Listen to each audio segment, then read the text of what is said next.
Well, guys, we've just realised that I haven't actually notified Connie Shaw that we are live tonight, so whether or not she appears is a mystery even to me. So we'll wait and see. That's exciting, isn't it? Right, okay, my friends. Thank you very much for your company, as ever. I have rebuilt the show, so there shouldn't be too many cock-ups like there were last week. I'm so grateful to all of you for continuing to support us in any way that you can, whether or not it's just hitting the like button, subscribe, sharing video content, or being a member on our YouTube page. Every little really does help, because Alex Armstrong is on television so much these days that I've got to pay for very expensive makeup just to get him to come on air. It's impossible. Right, my friends, I want to actually go to the BBC, and it's not something I do very often, but I saw a clip online earlier today from the BBC in which Lucy Powell, she's in the cabinet, in His Majesty's cabinet in this Labour government, and she lost her rag. She really lost her rag over the Chagos Islands. And I think it's worth a watch and worth a little bit of a conversation. So let's get to it, shall we, in my dispatch.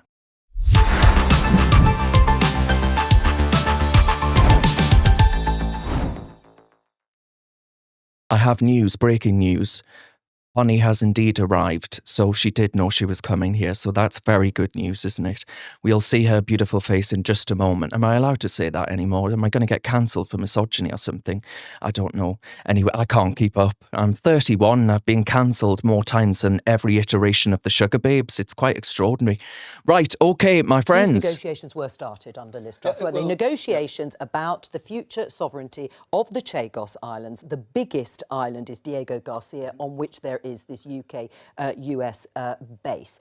They were started under a Conservative government. Absolutely. The negotiation with Mauritius about the future. However, it's very important at that point to then say that was under no point was any idea that Britain was going to give away over £18 billion. No, that's nonsense. Hang on, just before we jump to the figures that are involved, they're nonsense. They're nonsense. Well, what are they then, Lucy? You know they're nonsense. What are they then? They're nonsense, and you know they're nonsense. How can they be nonsense? She doesn't know. No, they're nonsense. You don't know, do you? They will become clear, but I know that they are nonsense. Right, well, let's talk about... And so it's ridiculous. Well, Richard and Lucy... So you want to get onto that whilst ducking the very important issue here, which is, it's in our national interest and it's in our national security. Absolutely not in our national interest. It's in our national... It's in China's national interest. Don't shout over me. Don't shout over me. It's not a good look. It's in our national security. You can't even answer the question about how much it's going to cost. Are you talking over me again? I'm asking you. Are you talking over me again? You asked me. Are you? Richard, okay, can I speak? Richard and Lucy, just... Can I speak? Cool it. Right, well, hang on, I will come back to you. Stop speaking over me. But Lucy, answer the question about the cost. It is in our national security and in our national interests to get a long-term arrangement to keep that important military base in Chagos, which was under big question mark, which is why the previous... How? It's ours. We just say to Mauritius, a salute that you'll all be familiar with. I don't understand this. This does not make sense. She loses her rag. She's completely losing her rag because she knows that they are on a position that is completely untenable and that the British public see it as a complete and utter surrender signature when Sir Keir Starmer ultimately signs away billions of our money on actually maintaining a base on an island that's already ours. Let's not forget this is a government that says it hasn't got a pot to pee in when it comes to pensioners, but they've got plenty to give away because an international court tells them that actually we should secede sovereignty over the Chagos Islands. I couldn't give a flying flamingo what the ICC has to say for itself, a court that all too often sides with, I would argue, pretty dodgy decisions when it comes to international relations. Government began these negotiations and continue to do them many times. Yeah. And we've come to the beginnings of an arrangement. It's not finalised. Those negotiations are still ongoing, and the full details of those, when they are agreed, and they are agreed by Cabinet, will become to Parliament. Right. And at that point, Richard can see that what he's saying is nonsense. Well, hang on. What Because he's saying, you're referring is to nonsense. the amount of money that he's citing. Yeah. But in terms of the actual arrangement, Richard, surely what was being discussed when it first started under Liz Truss's government is the same as now, which is a lease on that base. In other words, that would have to be paid for. Look, there's a totally different position to where Labour are now to where we were under the last government. And what is it? Well, I'm going to be very clear about it. What we were doing at the time was talking to them about what might be the future. It's quite clear now what's come out very quickly from this government, trying to move at an immense pace, because this has happened, remember, this happened within a few months of Labour getting into office as well, was a deal around the future, some money, Lucy won't tell us. I'll come to that, Lucy, with the money in a minute. It's actually going to cost us. There's real issues now, which have developed over the last few years, around not just the Silk Road Initiative from China, but the massive land grab across the Indian Ocean and the Far East. There are huge international implications around that. We don't know the opinions of the American administration, our closest ally, our other NATO allies. I mean, Lucy, do you know any of the opinions of the US government about this? Or around, can you tell us the money? Do you know? So it goes on and on like that. I won't bore you to death with politicians wittering on for too long, especially when they're both politicians from the uni party who I'm at the end of my tether with. I'll tell you that much for free. But it is, I think, Richard Holden there was absolutely right to argue that this is a government that doesn't give a jot about the national interest. And you see that no clearer than in what they're doing when it comes to the Chagos Islands, in which the EU are going to get further talks from their minister in charge of the Labour Party's relations with the EU. They reinstated that position, and they, for the first time since Brexit, sent the Prime Minister, Sir Keir Starmer, to Brussels to join a meeting of the EU 27, because we all know that in his heart of hearts, and when he's not, changing positions like the Karma Sodding Sutra, that actually this is a man that still loves the EU because he loves technocracy. He loves being able to remove power from individuals. He absolutely lives for it. It's what the man's entire career has been about. So I see this as a trend. I see it as a capitulation on every front. And the only hope in both of these cases, actually, the only hope that we don't get our fishermen sold out, that we don't get the Chagos Islands sold out, that we don't get our farmers sold out, is that someone like President Donald J. Trump says that what Starmer is doing would harm the relationship between the United Kingdom and the United States of America. So once again, my friends, we are asking the United States to bail us out. I don't mean in a financial sense. Well, actually, I do mean in a financial sense, because one, we're going to be on the hook for payments to the EU, and we're going to be on the hook for payments to to Mauritius. None of it makes sense. He is the ultimate saboteur of national democracy, of national sovereignty, of national interest. And I didn't expect him. I never liked him, and I never voted for him, as you can well imagine. You don't have to be Nostradamus to have figured that one out. But I never thought he would go this far so fast. This is a very, very dangerous man, the most dangerous Prime Minister that we have known, certainly in my lifetime. Right, let's see what my panel make of that, shall we? I'll stop wittering on, and I'll get to some more of your comments shortly. Michael points out, though, I just want to read that out. Michael says, I thought we had a black hole. Well, exactly. They've got all this money when it suits them. When it comes to selling out Britain, they've suddenly got the nation's credit card out, and Rachel from accounts with her Lego-haired bob is tapping away on that chip and pin like you wouldn't believe. Good point, Michael. Right, let's get my panel on, shall we? We have got Connie, as I said there. I wasn't sure whether or not Connie was going to arrive, but she has arrived via the miracle of the internet, and I assume maybe by the miracle of Chloe Dobbs. And Chloe Dobbs joins us. She looks very pink for some reason on my screen right now, but I'm sure that'll resolve itself. And Alex Armstrong, who doesn't look pink because he's got more makeup on than Dolly Parton. So we'll have a chat with them in the Grimesy Grotto.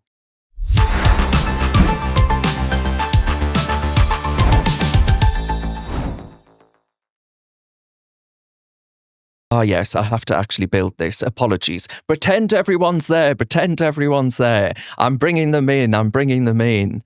Oh, the joys of technology, eh? The joys. They will be there imminently, but continue commenting on what you make of the points that I'm making there, that actually it's instructive of the man Sir Keir Starmer is, that when it comes to the national interest, he favours his relationships with European conglomerates over those with the electors and the interests of the British population too. And I, for one, have been shocked at the scale and the pace at which it's been happening, and I'm sure Alex Armstrong has too. Yep. I mean, a lot of us saw this coming with Starmer. I think, anyone who's listened to what he's been saying in the lead up to the election, really paying attention to the policy, will... Oh, look, I'm on screen now more than I ever have been. Gosh, people are going to turn me off. Look, Keir Starmer sells out this country at every single opportunity. The man doesn't have a clue about foreign affairs. He flaunts himself around Europe and around the world as some sort of global leader. But all he really has ever been good at is UK law. And to be quite honest with you, I don't think he was very good at that. Well, quite frankly, I've criticised his time at the CPS multiple times. This Chagos deal is going to go down like the Suez Canal crisis went down, as a time when Britain's power was diminishing. We were finally seeing the end of the British Empire in those days. And Keir Starmer's 18 billion, potentially 18 billion deal with Mauritius will be seen as the same way. It will be as the final sun setting on whatever relevancy Britain had in international waters and our power around the globe. It's the final surrender, and that is going to be written down in history books. Not only that, but we're paying for the privilege of our own downfall, Exactly. which is absolutely astonishing. And I'll just say one more thing before I shut up. Kemi Badnoch today, what absolute complete failure to hold Keir Starmer accountable for not just many other things. I hope we'll touch on this later, but particularly on Chagos. She touched on almost everything except the bill that British taxpayers, the things that people actually care about. She can't challenge him. I'm more furious about her today than I'm about Keir Starmer, who we already knew what he was going to do. Well, Alex, that was supposed to be my opening question, but I wasn't expecting to have to do DIY in the interim. But the opening question I had up here, the ITV article from showing the debate. I don't want to play it actually because it's so boring, of Kemi Badnoch at the dispatch box. But she asked 6 questions about the relationship that the UK government has with shutting down oil and gas within the United Kingdom. You can argue, Alex, that they are really, really incredibly important issues, and they are a dividing line between the Conservatives and the Labour Party, are they not? Yeah, well, of course they're important, but for 6 questions, I mean, to hammer on the same point almost for 6 questions is incredible stuff.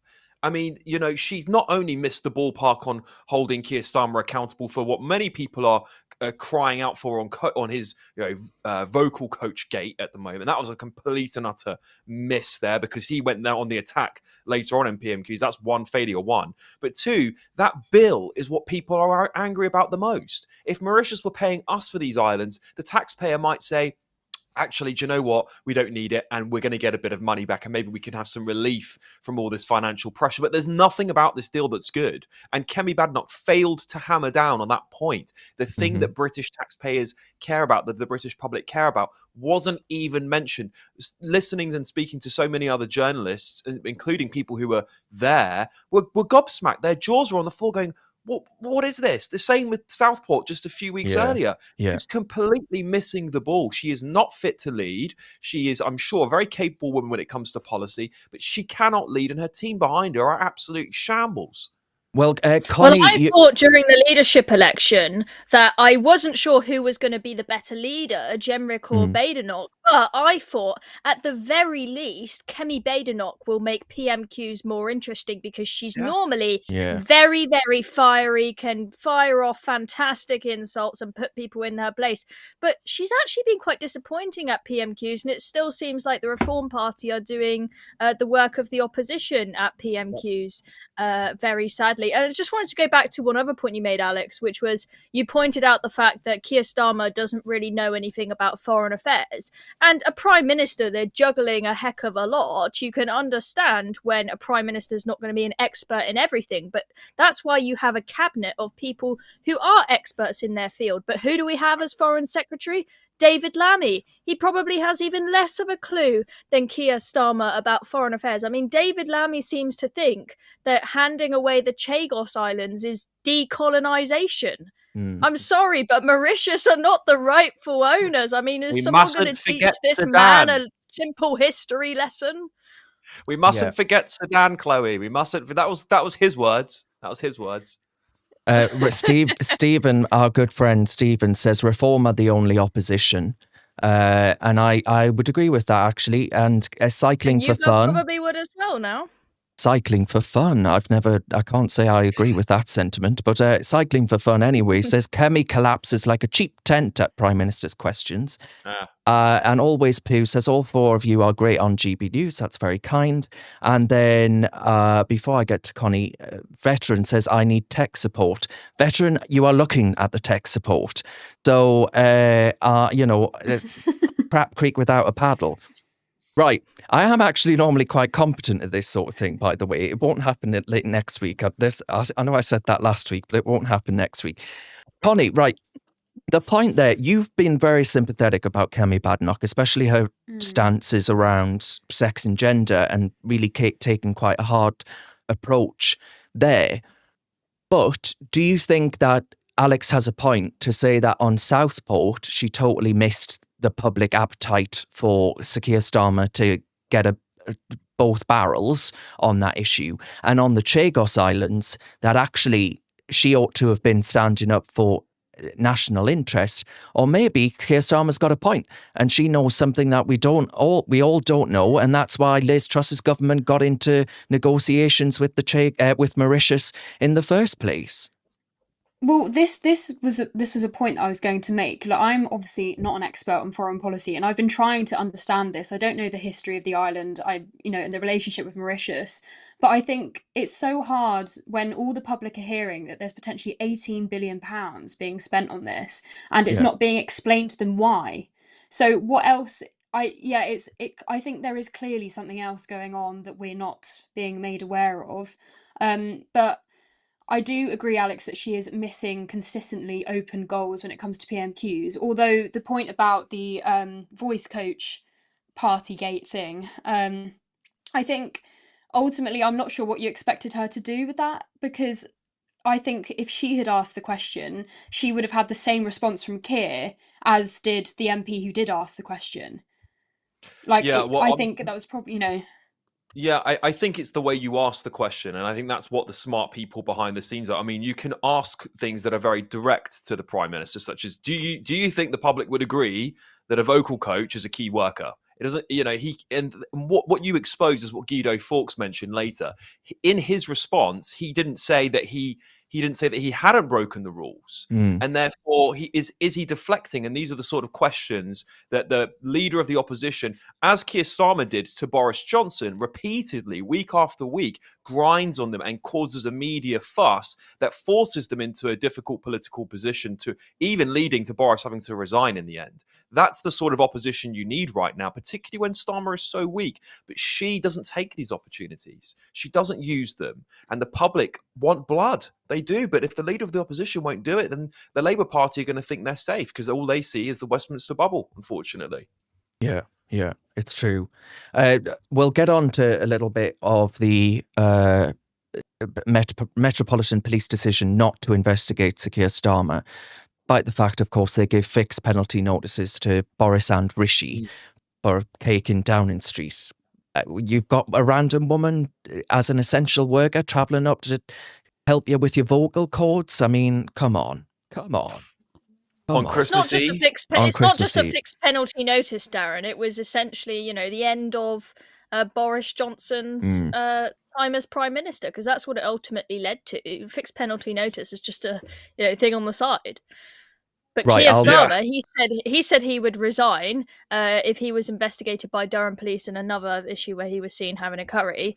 But it seems like on this, I doubt he will resign, even though it's clear as day to everyone that she does not qualify as a key worker, regardless of whether the police bother to investigate it or not.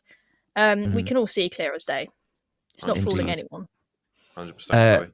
Right, okay. I want to go to the local elections now, because you lovely people at home, chances are if you live in England, you were going to have local elections this year.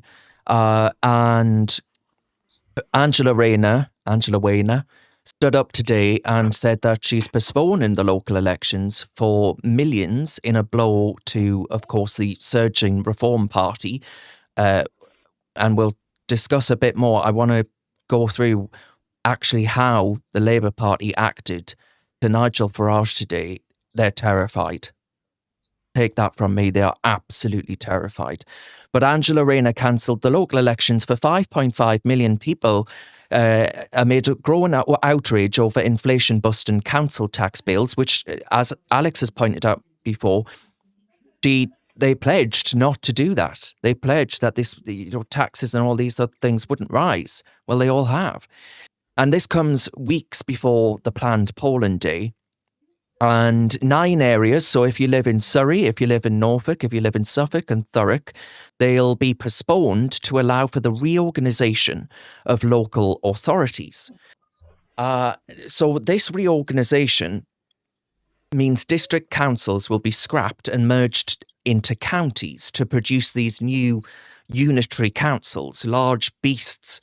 And the idea of that is that you get more council taxpayers into the mix in order to fund things like social care and, dare I say, migrants, in order to actually allow people who aren't just pensioners, for example, in smaller district councils to be part of the mix so that you do get more council taxpayers. That's the argument, apparently, the rationale behind them. Whether or not that's a laudable idea, I think is irrelevant. Because what we have here, my friends, are negotiations in which there will be talks and penny pinching and backroom deals to try and get through this reorganisation of these local authorities. That could take years, right? There's no guarantee that that'll be a matter of months. And if that does take years, then the Labour Party are denying local electors from actually having their say at the ballot box. I can think of nothing more fundamentally anti-democratic than that. And especially when you look at the backdrop. The backdrop is that the Labour Party have collapsed a bit like when I try and make Yorkshire puddings. Faster than that. The polls are utterly damning for their record in government thus far. Reform are surging, and they're losing their rag with them in the House of Commons. And this all, to me, looks a little bit bloody suspect. Am I a conspiracy theorist, Chloe? You might be. I think what we need, these conspiracy theories, whether they are conspiracy theories or not, we need the vacuum of information to be filled. There's all this speculation of, oh, they're taking away our vote, they're being undemocratic. Well, okay, if you're going to reorganize the councils like this, and that means that you have to cancel some local elections, give us certainty. This is how long it will take to reorganize them, and we will make sure that you get a vote as soon as they are reorganized, as quick as possible. That's going to mean that if it means you have to wait 1 year longer until the next round of local elections, then okay, fine. If these new councils are so much better, then that's okay. But if you just leave people wondering, is it going to be a decade until I get to vote for my local representatives again, that's where you're really worrying people about the state of democracy in this country. And you've left a vacuum for Farage to talk about it and weaponize it against you. So they just need to give us some certainty, to be honest. Yes, well, good luck with that. I think the certainty is for as long as they can, they will run away from the ballot box because they're and absolutely people will assume the worst, because we are now at a point where people have completely lost all faith and all trust in the Labour Party. We're at a time where they desperately need, if they want to survive, to restore trust between them and the electorate. If they do not give them a very clear plan on how this is going to work, they're going to really upset people and just make that distrust of the party even worse. And Connie, well, you can see there on the screen that actually there's an advert for Andrex there, which is quite ironic given that we're talking about shite. Yeah, I mean, I agree with you, Claire, and it's the same thing again. The government just not explaining to the public, and so, like you say, it leaves open a massive gap for everyone else to jump in and accuse them of doing the worst thing possible, which is taking away people's right to vote. And especially when it comes to local elections, arguably local elections and your local leaders have more of an impact on your day-to-day life than who is actually in government, especially when it comes to obviously local services, other than sort of the way that you're being taxed and stuff like that. So I think it does feel a particular kick in the teeth when, like you say, people are already so unhappy. And it's almost because this has happened the weakness of this government has happened so early on in their term, that it's like we're clutching at opportunities to do everything, the public are, to do everything they can to just get some change. And even that small opportunity of a local council election is being taken away from them. It's very demoralising. Yeah. Christine, by the way, says she's going to show me how to make your proper Yorkshire pudding. So that's nice of her. Thank you, Christine. Alex, on this particular, before I show the clip of how Labour reacted, just in isolation of the local elections being cancelled, do you think you have to be a tin foil hat wearing Carol Cadwalder from The Guardian to be, coming up with these kinds of theories? No, I don't think so. I think the fact that the policy has been so rushed, it wasn't done with any sort of consideration for democracy, says a lot about how Labour value democracy in this country. But let me just paint a little picture for you for a second, because I think this is what runs through my head when I see this kind of stuff. Nigel Farage is Prime Minister. Reform have won a landslide general election, and one of the first things they do is put out a policy that cancels elections in the summer. Yeah. What do you think the left and the media are going to say? The front page of every newspaper would be dictator Farage, fascist, Nazis. This is what we told you would happen, Britain.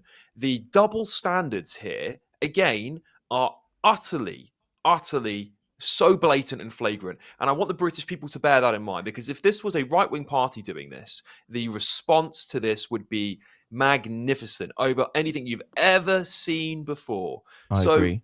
Regardless of whether, this is going to harm, millions, 5 million people having their right taken away from them. Some of those councils are absolutely horrific. They're getting charged ridiculous amounts of money for their council tax, and they have no right, no power now to unelect those people and say, actually, we want someone who's going to reverse that. They have taken that power off them right when Keir Starmer and Angela Rayner have slapped them with, in some constituencies, some councils, a 10% increase. This is absolutely astonishing. It is. And you buy my point, right? That I remember when the Northeast Authority negotiations were taking place, it took years. The idea that this is going to be a quick negotiation, that these unitary authorities are just going to appear from thin air and every single councillor with a chip on their shoulder is going to get together and say, yeah, let's work in harmony. Yeah. Woohoo!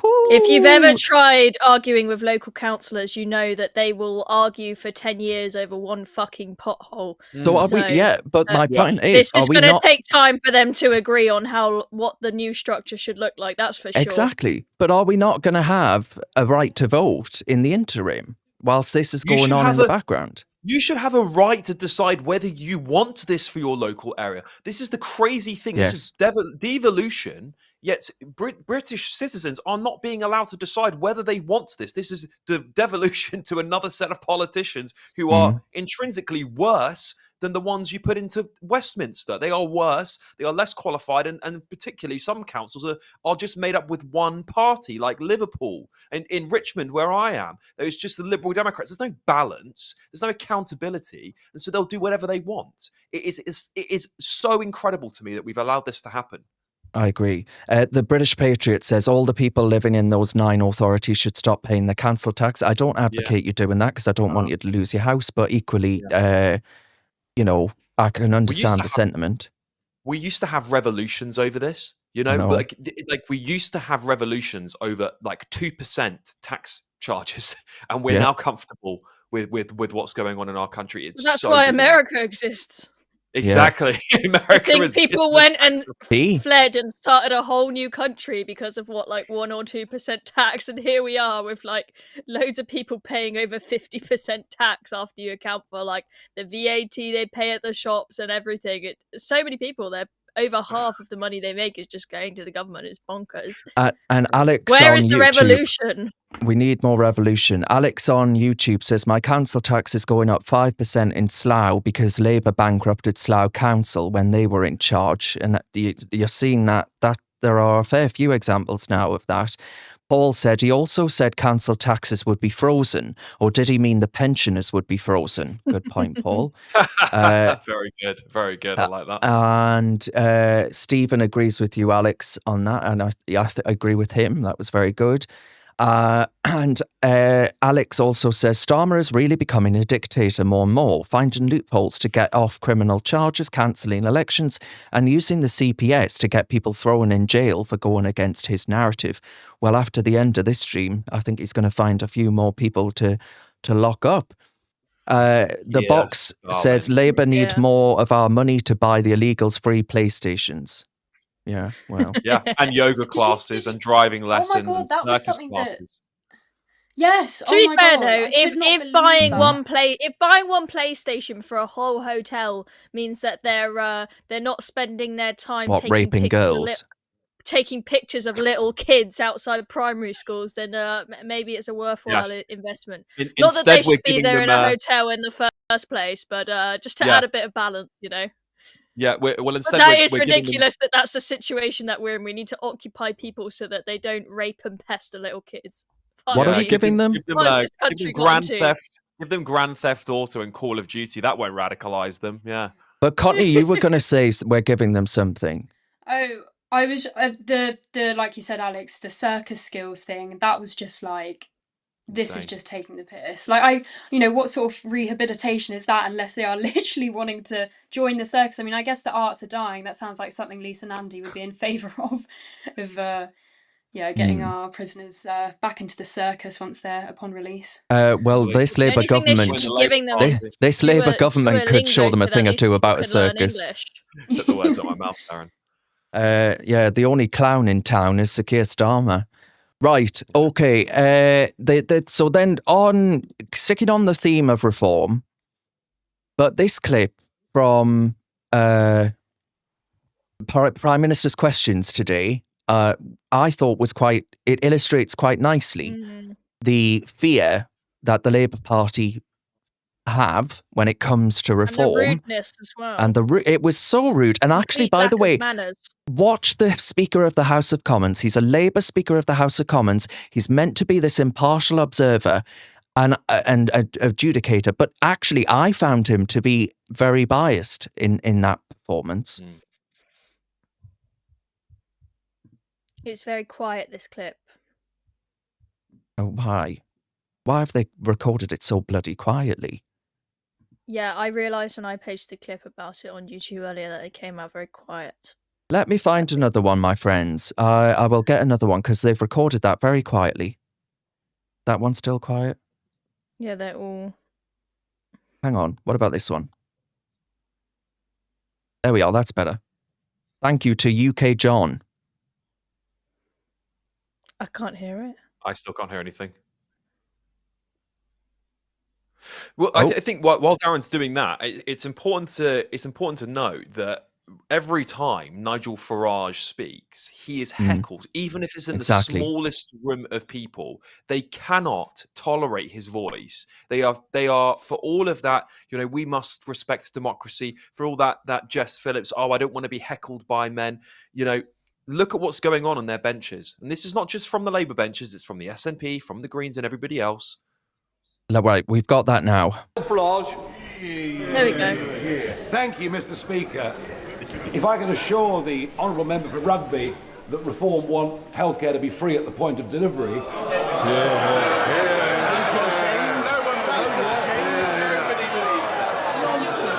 I'm sorry.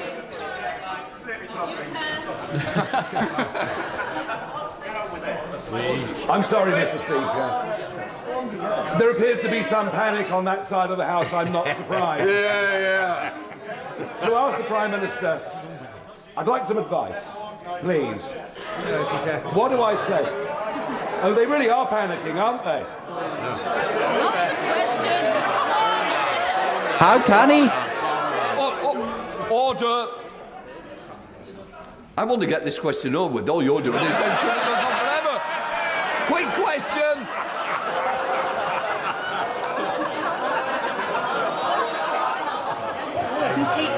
To ask the Prime Minister some advice, what do I say to 25,000 constituents in Clacton, including...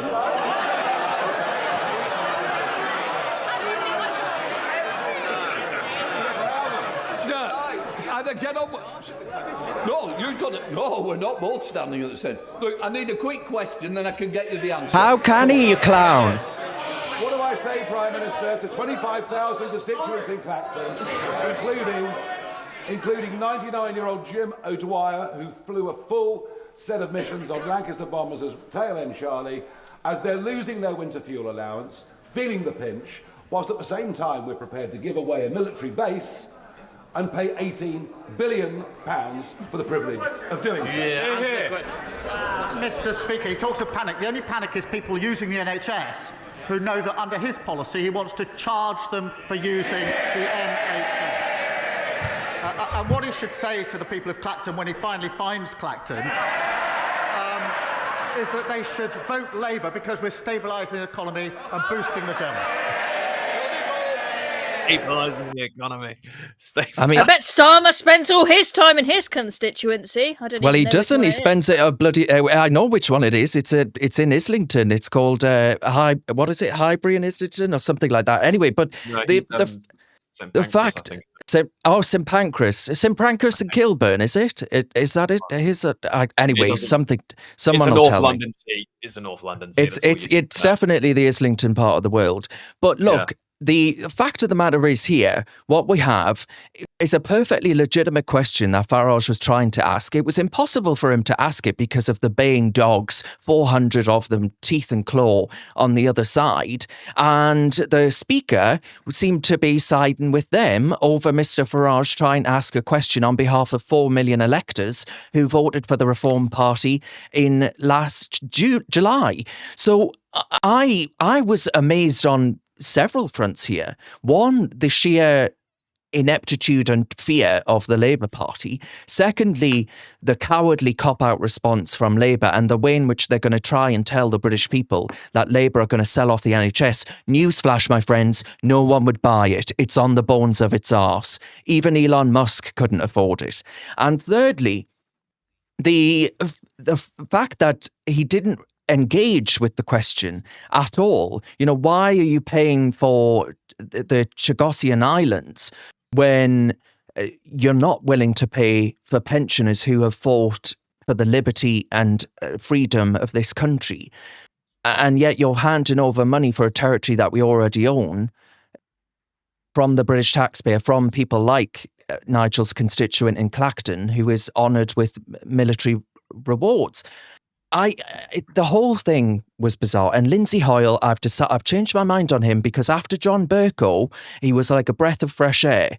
But there must be something about sitting in the Speaker's chair that makes you a pompous arsehole, because that's what he was there. Chloe. Look, I mean, the Speaker, clearly Powers maybe getting to his head a little bit there. But when the Speaker made an intervention, regardless of how he phrased it, he was clearly saying, right, everyone just shut up and get on with it. We need to get through this, right? So that was a clear signal, regardless of how he phrased it, that people need to be quiet. And he intervened on multiple occasions. Yet, every single time Nigel opened his mouth, I know it gets a bit rowdy in the chamber, but normally once the Speaker says, right, guys, come on, get it in order, let's get through this question, then people will be respectful. But they just were not here at all. And I think that just showed them to be incredibly rude and childish and disrespectful. We should live in a democracy where, regardless of how much you hate the opinion of the person sitting on the bench opposite you, that you give them a chance to ask their question. And secondly, I was absolutely appalled by Keir Starmer's response there. Complete lack of professionalism, just peddling absolute lies. They know, the people in this country, they're terrified of the idea of paying for the NHS. Let's just make up a completely fabricated lie about the Reform Party and push it as far as we possibly can to try and gaslight people into thinking they're going to have to pay for the NHS under the Reform Party. And I remember when... And also, that just was not answering his question at all. No. It was a completely different topic. He hasn't addressed what he should say, what Farage should say to his constituents that are freezing their tits off at home. Meanwhile, Mauritius are going to get 18 billion quid or whatever figure it's going to be. They shouldn't be getting a penny. Absolutely appalling.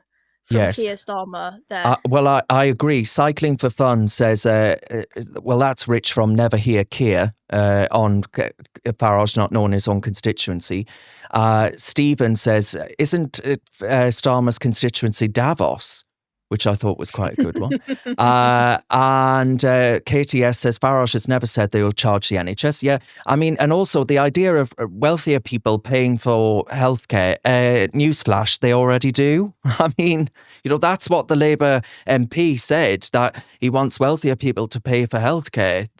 They already are forgoing the NHS because the NHS is on the bones of its arse. This isn't the first time that the Labour Party has used this tactic, because I remember... when I was a little young Tory teenager campaigning, I remember knocking on doors than Alex. at a time when, David Cameron and George Osborne were doing a bit of, private contracting the cleaners in the NHS, right? Basic stuff, absolutely not privatising the whole NHS and making people pay for it. But I remember knocking on loads of doors where people were genuinely terrified about what the Tories were going to do, thinking that they were going to have to pay for the NHS, because Labour had created this completely fabricated narrative that a little bit of private contracting in the NHS meant you're going to have to pay for it out your own pocket now. It's not going to be publicly funded. It's bullshit. Just because they can't come up with their own good policies, or in the case of this government, actually just get on with their job and fulfill at least a few of the promises on their manifesto, they're having to come up with this to try and stay alive. Yes. One point I do want to put to you, Connie, because that sounds very patronising, but I was going to say I don't know how much you remember the 2017 to 2019 government, but it was the worst. It was the worst parliament of my life. I tell you what, I had post-traumatic stress disorder from that parliament, and. Pedro has written in with a very surprising comment, because Pedro says, on X, Pedro says, this makes me miss John Bercow. That man knew how to keep the house in order. But Connie, that man gave me post-traumatic stress disorder because he did all he could in skullduggery to stop Brexit. And I thought he was very, very dangerous, actually, for the role of the Speaker of the House, and tainted it forever. So I wouldn't agree with Pedro, but it is interesting that, Lindsay Hoyle hasn't exactly enamoured himself to people through this intervention. I think my memory of John Bercow, and I think most people my age, obviously, the memes of him being made of how he said order. Yeah. At that time, not really very politically engaged. I was quite young, but I remember at least it felt like there was someone who was quite powerful in the chair. And I think I am extremely surprised by Lindsay Hoyle in this situation. And I feel like you have to accept that clearly other MPs across the chamber simply do not recognise Nigel Farage as being equal to them. Despite the fact he's been democratically elected, they view him as basically a clown, even though they're the clowns. They view him as just being sort of just a populist person who's there for a bit of fun, when actually he's asking, and Reform are asking, like you said, they're doing the job of the opposition, asking extremely important questions. Yeah. And it's like dissonance going on. Like they're obviously all aware that Reform are doing extremely well in the polls and coming out on top, and so obviously they're going to do everything they can to deflect and sort of laugh at him. That's what people do when they don't know what to say back. They just try and make the other person seem like an idiot when they all know he's clearly not. No. Yeah. Take him seriously. Yes. It was a bit sad. And Gillian says he had, on Facebook, he thought he had all the power. He was a horrible wee man. That's about John Bercow though, Alex, not Lindsay Hoyle. But is Lindsay Hoyle turning out to be Bercow? Well, it's hard to say at the moment. Time will tell when things actually start heating up in this parliament. I mean, I certainly feel the same way that the audience tonight does about Lindsay Hoyle. He does show an utter lack of disrespect towards Reform in particular, but he's also done deals with Keir Starmer in Parliament before. You mean utter lack of respect rather than utter lack of disrespect? Sorry, thank you very much. I don't want that going on my record. I can't remember. There was what was there in Parliament? It was last year where Keir Starmer. Oh, it was the vote on Gaza. That's right. Keir Starmer managed to strong arm Lindsay Hoyle into dropping a vote. There's also that censorship of the. That's right. There was the censorship of the Southport case, rebuking parliamentary privilege. Sorry, that was a bit of a mouthful.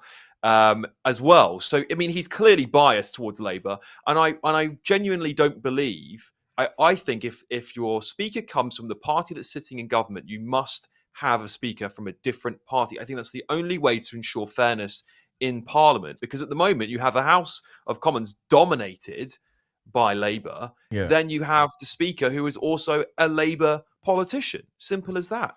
I'd actually have the speaker elected outside of the. I'd have a Lord in there if I could. If I'm being honest with you, not a crossbench Lord managing the Commons, because I think it doesn't work. It just doesn't work. It's too politically charged now. Can't do it. Yeah. Yeah, I think it's very odd that the speaker is it. You have MPs as speakers. It just seems odd. It should be someone who's impartial, who's not with any party. Okay, I want to get through because we've got 4 super chats, which is incredibly kind of people to support us. And Alex says, there we are. Starmer and Labour were disgraceful today, interrupting Farage, not answering his question, and suggesting that he doesn't even know where Clacton is. Never hear Keir is one to talk, as he's always abroad, which is very true. And Simon says, thank God I've started looking into politics. Simon, I'm so sorry that you felt you've had to do this. It's very depressing. Thank God I've started looking into politics. Me as Prime Minister, I will implement a policy where Britain doesn't recognise Islam as a religion and will cut foreign aid, among many other things. Chloe, your beauty makes my day. That's very kind. Oh. Thank you. Well, I'm glad my looks were able to earn Reason some money this evening. And we can do it in other ways if you like. Though. Well, yes. I'm not. I won't get my feet out. No, oh dear. I don't think you went your feet. People pay a lot of money. You know, Lily Allen's new career is selling foot pics now, so there must be some. Don't get any imagine they're right? Hobbit-esque in stature.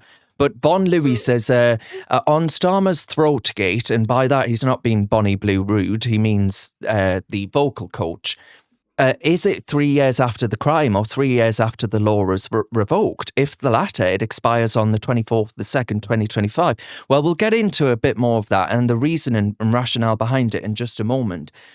But Trump, Davey says, Trump should liberate us as we liberated America 250 years ago. Yeah, well, Davey, you know what, mate? I think they're going to have to at this juncture. I really, really do. Okay. Right, next topic. Let's go straight to that then. Let's go to the voice coach. So, Kemi Badenoch had called for an investigation into whether Leonie Mellinger, her visit to the Labour Party headquarters in 2020, had breached COVID rules because, the idea of her being an essential worker was a pretty tenuous interpretation of the rules. And the Metropolitan Police declined to investigate it, and the Met Police spokesman said that the force was barred from any investigations because of that it had happened more than 3 years ago. Well, I've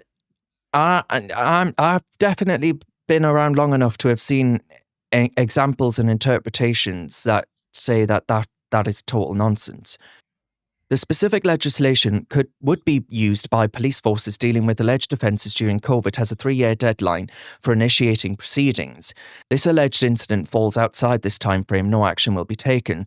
So Christmas Eve in 2020, obviously you get to the end of... I mean, we're definitely 3 years over. But Badenoch had called on the Met to actually look into it. And the Prime Minister, Keir Starmer, said that he was working while the Conservatives were partying. Well, I really don't think the Prime Minister having a piece of cake in his office being number 10 is really if that's your idea of a party, you miserable sod, I suggest you get out more. That explains a lot of things. So it's also using the slogan that Starmer used, lawmakers can't be lawbreakers. And that actually, he was beating the drum for harder, faster rules, people being banged up, people being all the rest of it. Totally totalitarian. And for me, it's rank hypocrisy. Rank hypocrisy. He said that the previous government announced it had a Brexit deal with the European Union on Christmas Eve, so he had to have speech lessons. I mean, it didn't bloody work out for him, did it? Free the sausages?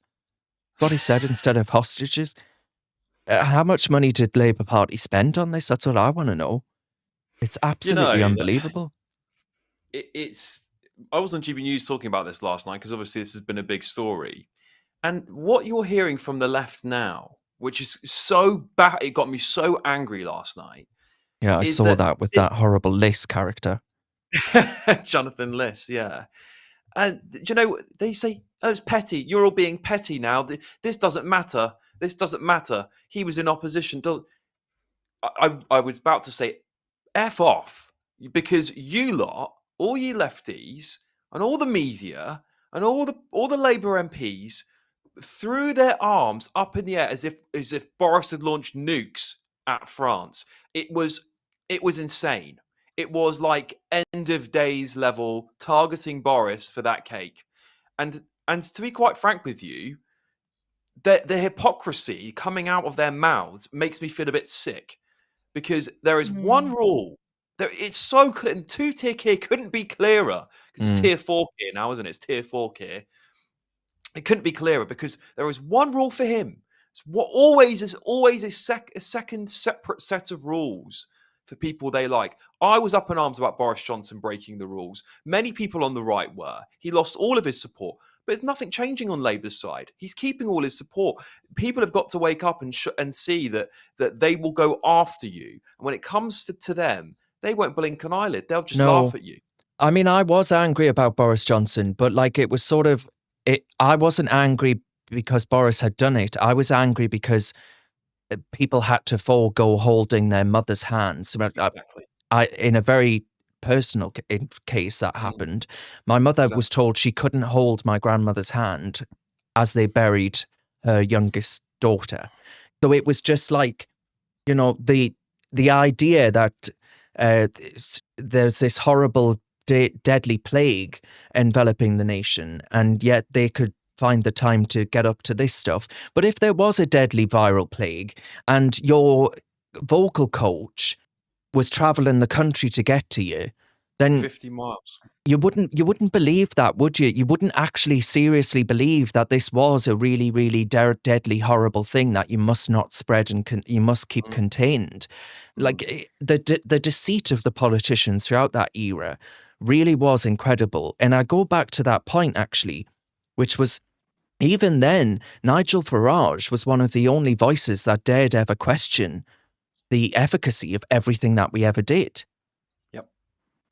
They were all found wanting, and they continue to all be found wanting. And that's not me trying deliberately to smoke up Nigel Farage's arse. He's got plenty of people doing that for him. In fact, a lovely 13-year-old gave me a letter. I'm not joking, actually, by the way. Me a letter that he wants me to give to Nigel Farage. Oh. That's I'm Nigel Farage's postman now. But yeah, he's got enough people doing that for him, and I think that credit where credit's due, and they have been in the right places at the right time to defend what we believe in and hold true. So yeah, I think there's a real problem in our democracy, and it's a real problem that goes so deep. And the British public, the vast majority of them, is still very blinded and very bought in to whatever's on the front page of the Daily Mail or the Sun at the moment, and what's ever being displayed on BBC, more importantly. And the BBC haven't covered this story at all. It's nothing. No, absolutely nothing. And this. Alex, sorry, Alex. I was just going to say, Alex has written in saying.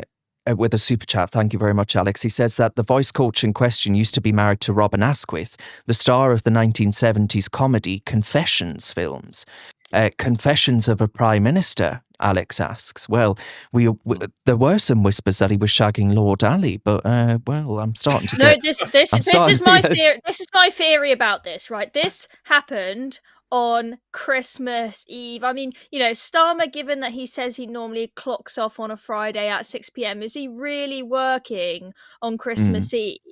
And, you know, given they've done voice coaching lessons on Zoom before, why was she, you know, so desperately in need and tier 4 restrictions to go see him in person? I've got a feeling this might be brewing into a Matt Hancock style COVID cheating story. Obviously, I don't have any evidence of that, but allegedly, Chloe, allegedly. It just doesn't quite add up to me.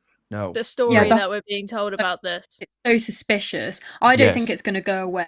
Like people, I mean, hopefully Kemi Badenoch at some point pulls her socks up and starts going on about it a bit more. But yeah, I don't think it's going to go away. But like you said, Chloe, this isn't just about the fact that it was a voice coach that clearly is an unnecessary thing to be doing on Christmas Eve, which I don't understand why that point hasn't had more eyebrows raised. It was Christmas Eve. Exactly. Well, he says it was he says it was necessary though because the Brexit deal was going to be announced on that day. So he needed immediate vocal coaching. I mean, listen, you don't.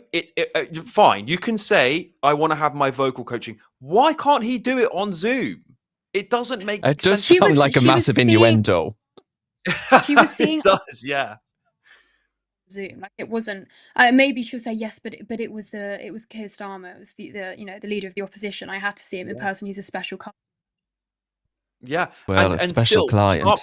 Starmer, special client, Starmer should have had being Mr. Rules, should have said, no, you cannot travel 50 miles through Tier 4. You cannot, Melania. I bet he can't even say it. Leonie Melania. Like, that's what, that for me says it all. He must have signed off on meeting her face to face. He knew, if they're family friends, which I believe they are, he should have said, please don't do this. You'll put me in massive trouble, but you could also be arrested for it. So there is so many questions here. This is why I'm so furious at Kemi Badenoch today, because these are the questions that need to be asked of his morals and whether he is this moral priest of COVID that he was. Is he the man that this British public have been sold? Because I think the vast majority of the British public have been sold an absolute charlatan as Prime Minister. Oh, I agree. I couldn't agree more.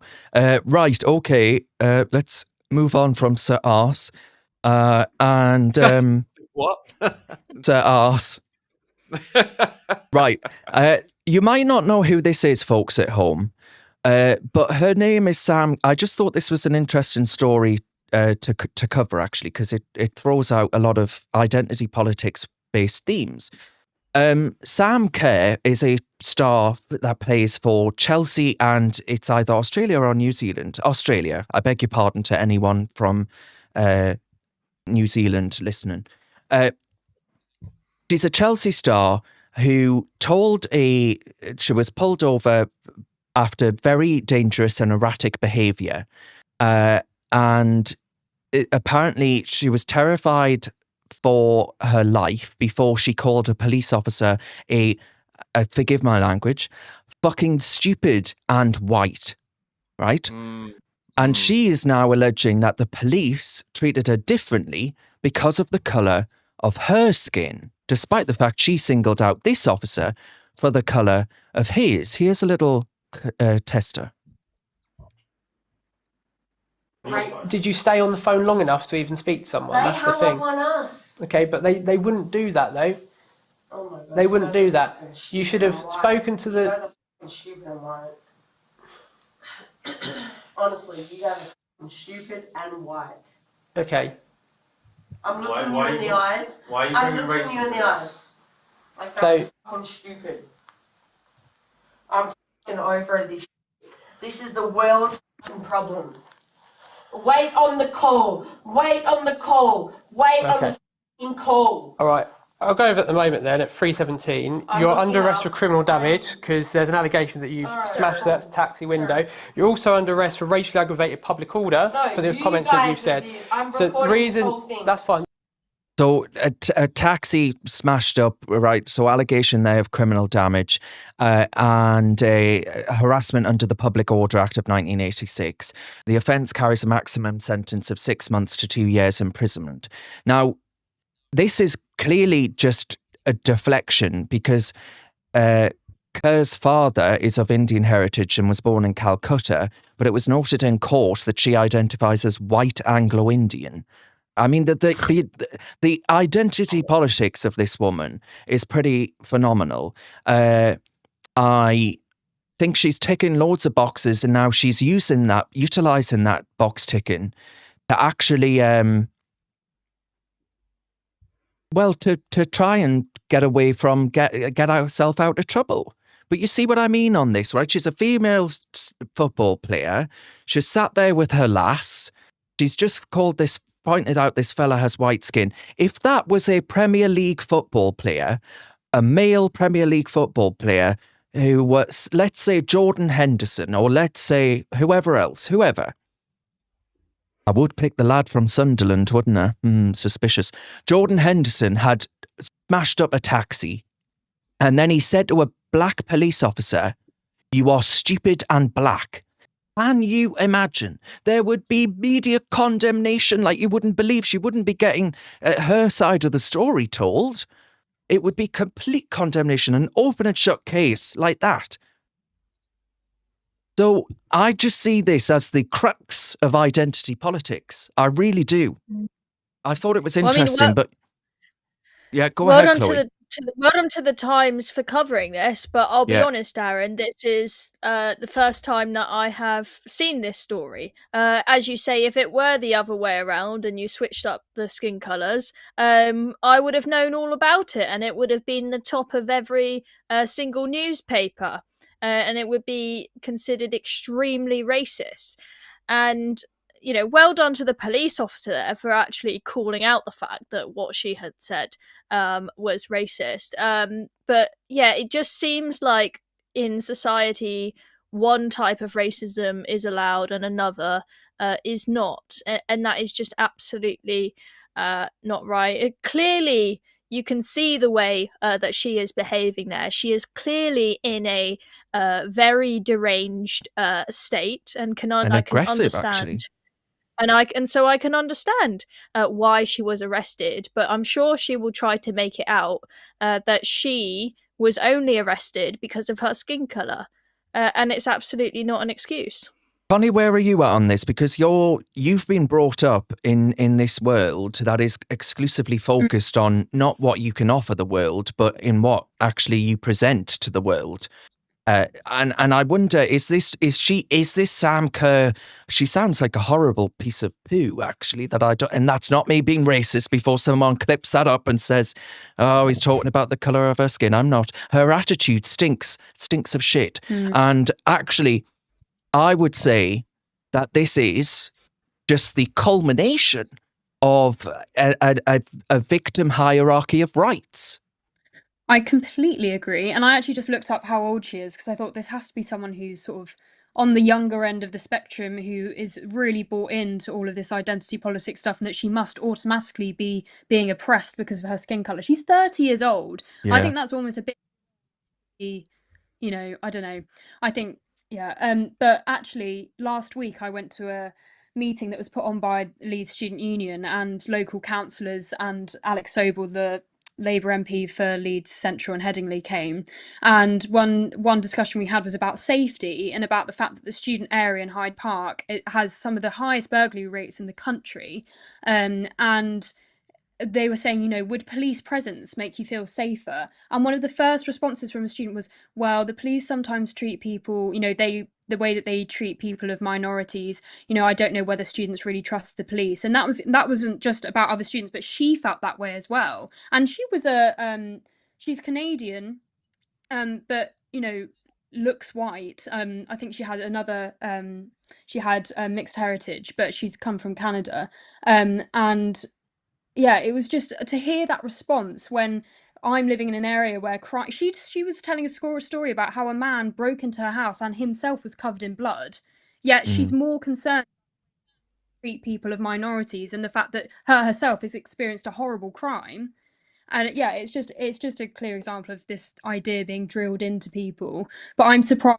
Clearly she was in a distressed state and was clutching at straws. But I was surprised at her age and her doing this, because this seems like something that she's just a brat, an entitled brat. Yeah. Simon says I love saying that, by the way. I'm never going to get bored of that. Simon says she was in a taxi and vomited in the back due to intoxication and refused to pay for the cleaning. And Stephen says, Stephen is never wrong, by the way. Stephen says, identity politics is an evil of the modern West. I agree with that. But Alex, do you agree with me that actually this does just come to highlight that actually, people think that your identity is like a Monopoly get out of jail free card? Yeah.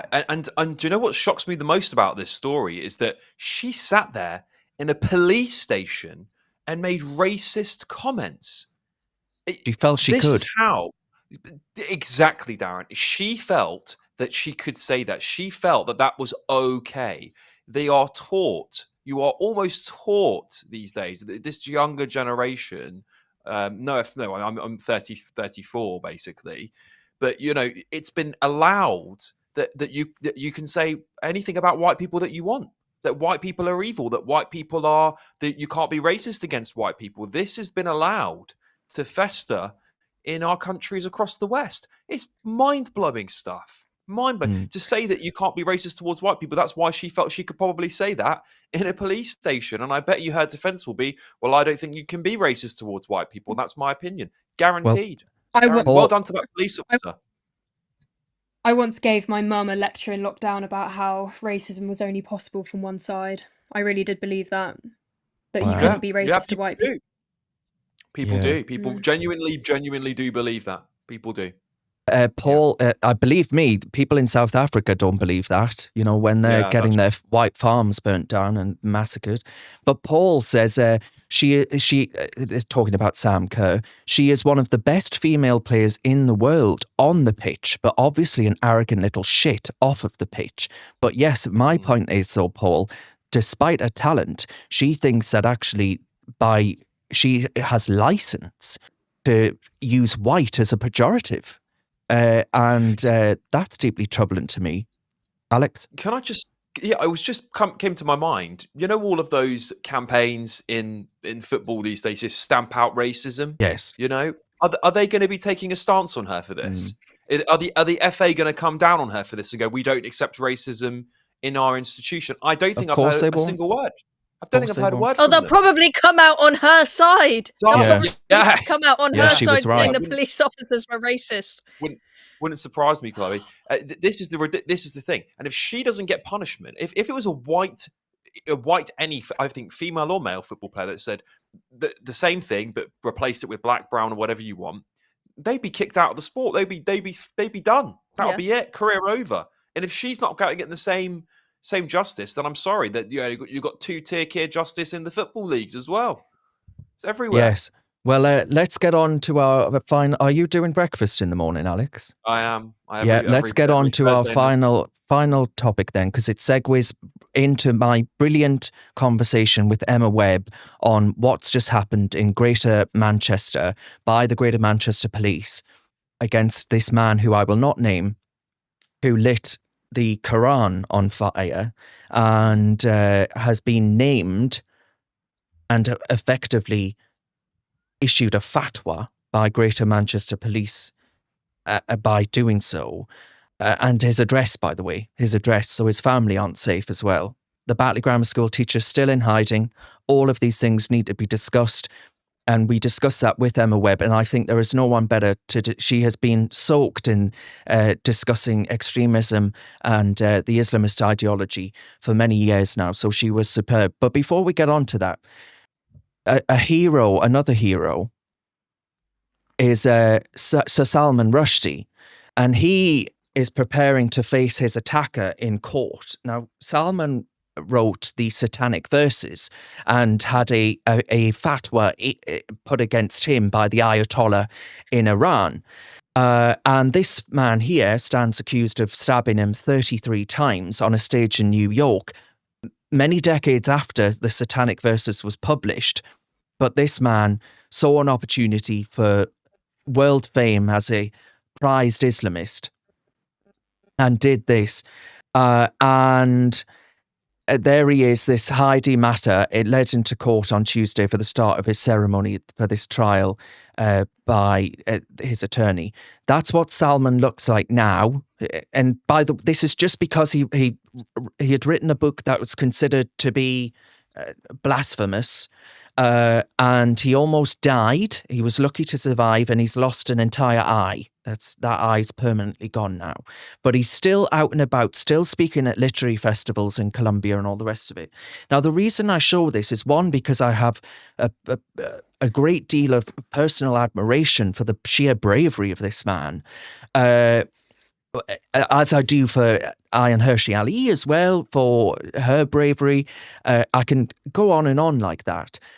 But with that in mind, with someone like Salman Rushdie in mind, the other thing I saw today was this, which is from Dilly Hussain, who runs a blog which hasn't been too nice about me in the past. And he says this. So bearing in mind, right, you juxtapose this with actually the fact that in Britain, I don't think we do have many figures of who have the moral clarity of Sir Salman Rushdie, certainly not in the government. But Dilly Hussain, who is the deputy editor of Five Pillars, which is a horrible, horrible outfit. Britain is not a Christian country, he says. British is not even a Christian majority country. British? I think you meant Britain. Britain is a secular liberal country with a ceremonial constitutional monarch. Most Brits do not live in a Christian lifestyle, nor do they subscribe to its theological tenets. What, like all these Muslims subscribe to the tenets of Islam? I don't think so, mate. Most cultural Christians are agnostic or atheist. Britain's laws and courts are not based on the Bible, nor the Old or New Testament. Liberalism, utilitarianism, libertarianism, hedonism, and agnosticism and atheism is the religion or ideology of most Brits, not Christianity. Britain's history and heritage is Christian. It can be argued that some of Britain's moral underpinnings stem from Christianity. British patriots only remember Christianity when they want to attack Islam and Muslims. Well, no, actually, I remember Christianity every single day. I remember it when I think about the fact that slavery was abolished in the name of God making man in his image, all men. I think of it when I look at the fact that the head of state, His Majesty the King, is the governor of the Church of England, the head poncho of that established church. I think of it most days. And that's not just because I'm a Christian. I am, but I don't think you have to be deeply soaked in it. It is Christianity that enabled the spread of literacy to, especially in the Protestant faith, for the spread of literacy to go through the Western world, which led to scientific progress and evolution in many different spheres. I think of Christianity most days. I see this as him goading us. This is the goading after what's happened. You've had in Sweden a murder of a man who showed a copy of the Quran, who, by the way, I realised was following me on X after the event, and I felt, I wish I could have met him. So you had the murder in Sweden.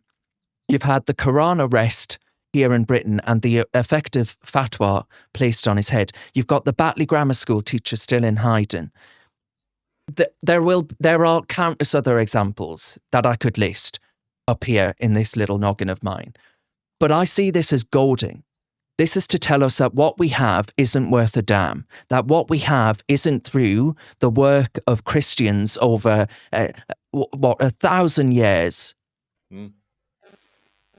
And I see it for what it is. It is deliberate goading. Alex? Yeah, I couldn't agree more with you. And actually, what it says to me is Dilly has failed to understand. I think he lives in the UK, am I right in saying that? Yes. Yeah. Failed to integrate because he clearly doesn't understand our culture in any way, shape or form. Because every single value we have today, whilst maybe different from what was in the Bible, has derived from Anglo-Christian values. That is a fact. That is a fact. Loving each other and showing, not getting rid of the death penalty is another thing that we decided to do. As many Christians in Parliament argued at the time. But that's true. It was. Mm-hmm. It was the reason for being better than others and to not having an eye for an eye. That was part of the Christian. A lot of Christian people, MPs, argued at the time for that. It has been fundamental to this day in our society. And I'm actually very pleased to see there is a rise in Christianity amongst young people. They're seeking it out, and it's back. It's coming back now because I think these attacks on Christianity and many influencers like Jordan Peterson even have highlighted the need for it in our society. And it just shows he fails to integrate because he can't see past Islam. He cannot see beyond his own bigotry. Yes, and that's a failure. I agree. Yen Tonian on YouTube says Western laws came from the Bible as well. Exactly. And the other lots of self-sacrifice. Yen Tonian is on it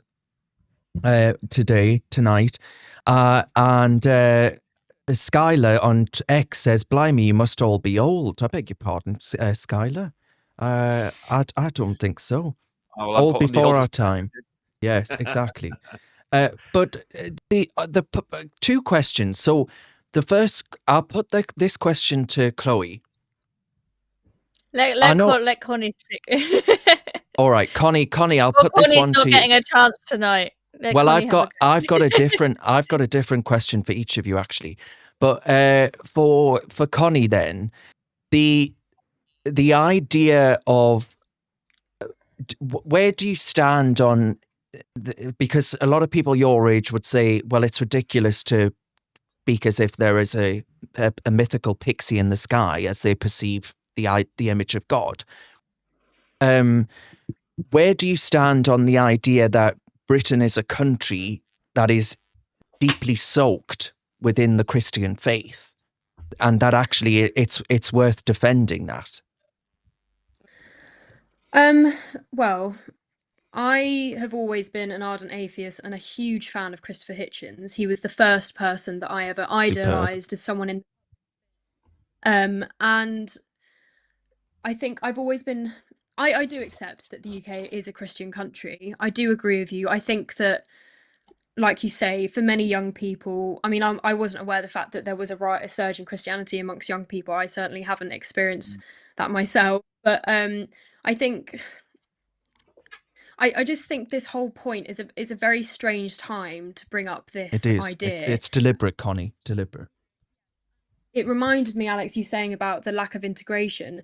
A very close family member of mine, when she lived in London, shared a house with some, like on a house share, and one of her housemates was a political refugee from Morocco, and he was a Muslim practicing. And despite the fact that he had fled his home country because he would have been persecuted for rebelling against the government at the time, when the fatwa was placed against Salman Rushdie, he said he agreed with it.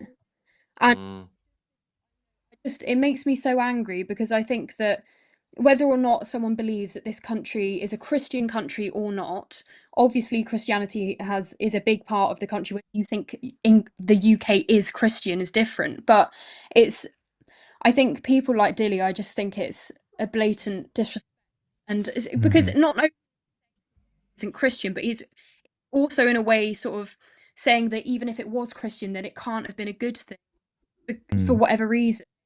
Attack on Christianity itself, saying that it's not a valid. I don't know how to word it, but it just. No, I agree. It makes me so angry that people take advantage of the fact that Britain is such a liberal place socially, which it should be, I think. But yet people still, for some, this is all because he probably thinks that the burning of the Quran was wrong. Oh yeah, 100%, undoubtedly. Yeah. Chloe, what I would say as a Christian, and I sit here. It's a bit crass to do this, but I sit here some days when, especially when I was going through the court case against the Electoral Commission, and this is just a little cross that I got from when I was confirmed, and and received great comfort from it. But despite believing that God, in my eyes, that actually it's not right to say that Jesus Christ was just a prophet that just appeared in the desert, and that actually Muhammad is the one that matters here. Ultimately, I would still allow you right now to burn a copy of the Bible. Because I fundamentally believe in freedom of expression and your right to do with your property what you want. Yeah, that? I mean, I'm quite similar to Connie in that I am not a very religious person. Now, this argument here that Dilly is making about Britain not being a very Christian country, I don't think it really matters how many people in this country are believers in Christianity and how many identify as agnostic or atheist. The thing that unites us in this country is that we believe in principles like free speech, and whether you want to call those Christian values, or you want to call those secular liberal values, to lose his words. It doesn't matter. Free speech is what we believe in. And when you have religion becoming dominant, that is an intolerant religion. Well, not I'm not saying every Muslim is intolerant, but there are sects of it that are. Dilly certainly we have. is. Yeah, exactly. And you know the Karl Popper's paradox of tolerance. If you tolerate the intolerant, tolerance destroys itself, right?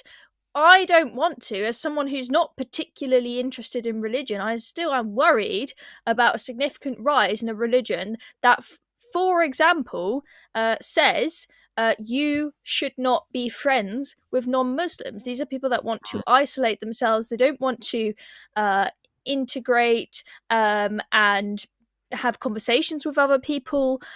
Very clearly, from what Angela Rayner is doing, there is definitely a big taste in this community for blasphemy laws and for action to be taken against people who engage in freedom of expression and express their ideas about the religion of Islam. Okay, so that is where my concern is, as speaking as someone who's not really a Christian.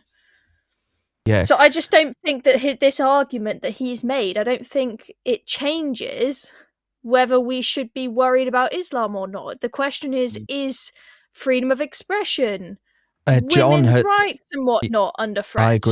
I agree. Graham commented here saying the Christian church is silent. That's the problem. And actually, Connie, that reminds me of a quote from Christopher Hitchens, who says that actually it will be the ecumenical part of the Church of England and the Catholic Church too, that actually allow this, just acquiesce to every other religion other than their own. There is no robust defense of the Christian faith anymore. I think the issue is that I fundamentally believe that Islam is incompatible with Western values. And, like you were saying, Chloe, I don't want to tar all Muslims with the same brush, but ultimately Islam as an ideology, I think there is no moderate version of it, and that you can't really be a true believer in Islam if you take a slightly moderate version, because I don't think that is really Islam. Either they are the words of God or they're not. And we all know the sorts of things that the Quran says. And I think we're seeing even more so now what happens when people make it clear that then they don't like Islam. Suddenly, you get a lot more basically extremists talking out. It's like, hang on a sec, I thought this was the religion of peace. But as soon as there's any sort of loud criticism of it, then they show their true colours. People who do believe in a pretty fundamental way. I think there are far more people out there who are more fundamental than we would think. 100%. People that we. Yeah. All right. I've been to Lebanon, and Lebanon, just at one point about Lebanon. Lebanon is a very interesting place in that you have loads of different religions there. You've got Christians, you've got Muslims, you've got Sikhs, you've got everything. Right, very interesting place, and people speak French, English, Arabic, all fairly equally. It's really quite a mishmash society, and it's worked very well there for a long time. People have got along, the different cultures and different religions have got along well. But when they've got to a point now where suddenly Islam has become much more prominent and is now becoming much bigger than the other religions like Christianity, that is where it is starting to cause problems. So if you have practicing Muslims in a country, that typically will work fine. But if they become so large that then they have a significant sway in elections, for example, that's where things start to get messy. Yeah. All right, guys, I'm going to let you go because Alex has got to be up early. So catch Alex on GB News tomorrow. But I'm going to get into the hot seat right now with Emma Webb and put her through her paces on what she makes about all of this that's been going on. Fascinating conversation awaits of that. I have absolutely no doubt. But Chloe Dobbs, Connie Shaw, and to Alex Armstrong, thank you very much for your time tonight. We'll catch you same time next week. Now, though, it's time for this.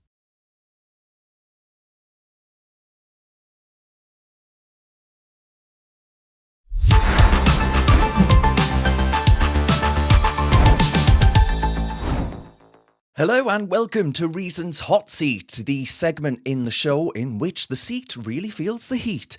Tonight, Emma Trimble takes the hot seat and, well, she'll be discussing how the heat is on for Britain's free speech crisis. The Labour Party, they're not too fond of freedom of expression.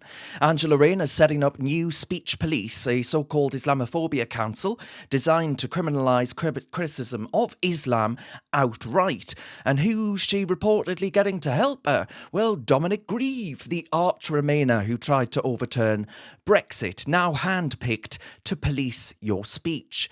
And meanwhile, Greater Manchester Police have effectively issued a fatwa on a British man who burned a copy of the Quran, naming and shaming him, even listing his address, just days after Salwan Momika was murdered in Sweden for doing exactly the same thing.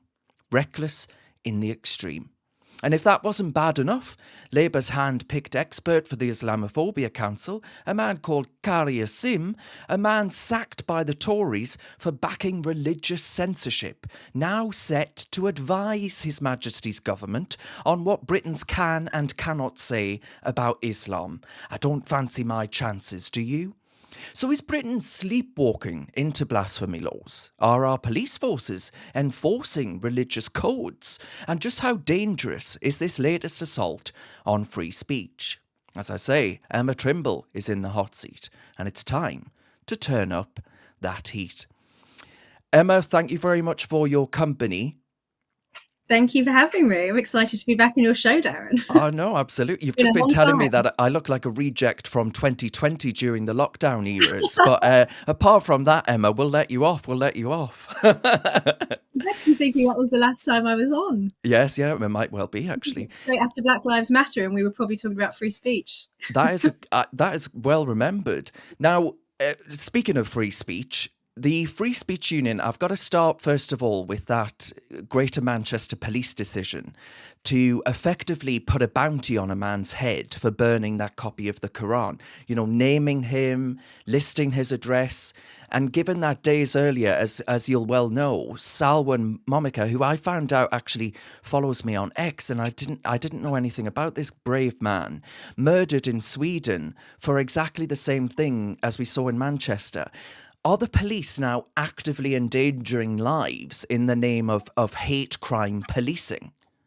Yes, straightforwardly, yes. And I think we need to know why it was that the police took that decision, and whoever was responsible for signing that off needs to be held accountable. Because Salwan Momika wasn't just it wasn't just a case of him having burnt the Quran and then being assassinated on this live stream. In the gap between those two things, he was also charged with a hate crime. And the police in Manchester, even if that maybe they weren't aware of that specific case in Sweden, which if they don't, I think that's probably a bit of an indictment, but they are definitely aware of the fact that there is still a man in hiding, the teacher from Batley, who was hounded out of his school and then his home with his young family back in 2021. The man's still in hiding. They know that releasing this information, and not just, they didn't just release his photograph and his name, they released his date of birth, where he lives. They went above and beyond to release information about this guy. And I think it's the Free Speech Union have also pointed out that the College of Policing's own guidance do say that that under certain circumstances, the police don't actually have to release this information. I think they released it even before the guy had been charged with anything. Now, obviously, he's been convicted because he's pled guilty. But they have, like you say, they're basically acting like ayatollahs. They've put a fatwa out on this guy. His life is never going to be the same again. They have pinned a target to his back. Yeah, absolutely, they have. Now, the question I have then on that is, you can go through Greater Manchester Police's reports, their new releases on crimes that have been committed, etc., and you can find crimes in which a address and a name isn't given. Why in this case is it seen as been in the public interest for a man's life to be endangered? Well, quite, and I think that's the reason why we need transparency. Because I think was it in Manchester where they had the situation with those guys at the airport who got into a brawl with police officers. I don't think they released their names. I don't think they released the names or any details of that family in Hare Hills where there was a riot. I think that was up in Leicester last year. The police very often don't release information. And so in a situation like this, where it is very, very clear that this is sort of reckless endangerment to be releasing his information, it's not just dangerous for him, it's dangerous for his family too. They're saying where he lives. For them to have made this decision to release that information in the full knowledge that they don't have to, that this is exactly the sort of situation that those exceptions are made for, somebody has actively made that decision and needs to be held accountable for it. Never mind the fact that there is a whole separate issue here, which is that this guy was arrested for burning the Quran and has now been convicted of it, and that burning the Quran is regarded as a racially aggravated public order offence, which absolutely should not be, not least because Islam is not a religion. Everything about this situation in Manchester absolutely stinks, and especially after, as you say, what happened in Sweden, because it's borderline from the police. This is borderline incitement against this guy. It's borderline incitement against anybody who behaves in a way that certain extremists within the Muslim community would regard as being blasphemous or Islamophobic. And so that combined with what the Labour Party are now doing with this Council on Islamophobia, it's practically aiding and abetting extremist mobs. Well, before we get on to that, to touch on that a little bit more, your own faith, and I don't mean I'm going to ask you to give me the key tenets of your religion, etc., but I do want to know, would you as a Christian be happy for someone to burn a copy of the Bible or the Gospel, for example? Would you be happy for that to take place on the streets of Manchester? Because that's the charge that's coming back. Well, how would Christians feel if this happened to them? Yeah, it's not the gotcha they think it is, because regardless of whether or not I'm happy about it, I don't think that that person should face any criminal sanctions. I don't think they should be arrested. I think that that Bible is their own property and they can do with it what they like. I wouldn't want to see them treated badly in any way whatsoever, despite the fact that obviously I believe that Christianity is true. I believe that the gospel is truth. I obviously don't think it's ideal for people to go about burning. In fact, I don't feel comfortable with people burning any books. I wouldn't feel comfortable if people were burning, Dostoevsky or whatever. But the reality is that, and Robert Jemrick asked this question: why is it that that there is this double standard between an Islamic sacred text and a Christian sacred text? And the obvious answer to that question is that Muslims will get very offended by it, and some people will go so far as to cause serious disturbances or even murder the person who they think is guilty of blasphemy, whereas Christians won't do that. And so actually it is the rule of the bullies, basically. Whoever is willing to be the most offended and to act out the most as a result is the one who gets the most protection from the law, rather than the other way around. So my answer to people who would say that is no. I don't think that people who burn the Bible should be arrested. And actually some Muslims have come out and said that they would have people arrested also for burning the Bible. I think they think that that's some kind, they drawing an equivalence there is some kind of gotcha, but it just isn't. It isn't. And the question I have then is, at a time when we find, I just read actually in, I believe it was the Telegraph, that asylum seekers, and so they, that's a generous interpretation of what many of them are, but asylum seekers who are in this country are being taught by local authorities how to report hate crimes. And now we find that the definition of Islamophobia will be so broad that Robert Jemrick actually calls it a Trojan horse for a blasphemy law. Is this all part of the same agenda? Is this all part of an attempt to actually silence voices of dissent? Dare I say, like you, Emma? Yeah, it's actually one of the reasons why I'm so sort of bent out of shape over this, is because I don't, and it's not just me and many other people have made this point as well, but Ayaan Hirsi Ali has said this is Sharia law through the front door, never mind blasphemy law through the back door. And, you know, I as a Christian do not believe that Islam is true, and I want to be able to criticize Islam. And this is a sort of result of the dynamics of multiculturalism and where we're at now, because if you have a society where you have all of this diversity, religious diversity, some of the people that you're bringing in come from much more intolerant cultures than the kind of liberalism that the British state at least professes to aspire to, you end up with a situation in which the people who may be coming from those more intolerant cultures, as I say, being the ones who cause the biggest fuss, who are the most offended, are then able to silence those who wish to criticize them. Now, if you actually want to have, presuming that it's possible to have a functioning multicultural society, you cannot have the complete withdrawal of the state or the state siding with those who would be the aggressors. They need to protect those who want to criticize those other cultures and religions and beliefs as well. And so I think me and many others who are critical of certain things, and it's not just Christians, it's not just critics of Islam, it's also apostates, ex-Muslims, Muslim feminists, people who, you know, the Labour Party like to make themselves appear to be very welcoming to refugees. Well, genuine asylum seekers, people who I think we should genuinely be allowing into this country, who have real grounds to be here, are people who are persecuted in countries like Pakistan. Maybe their lives are at risk because they have committed blasphemy or something.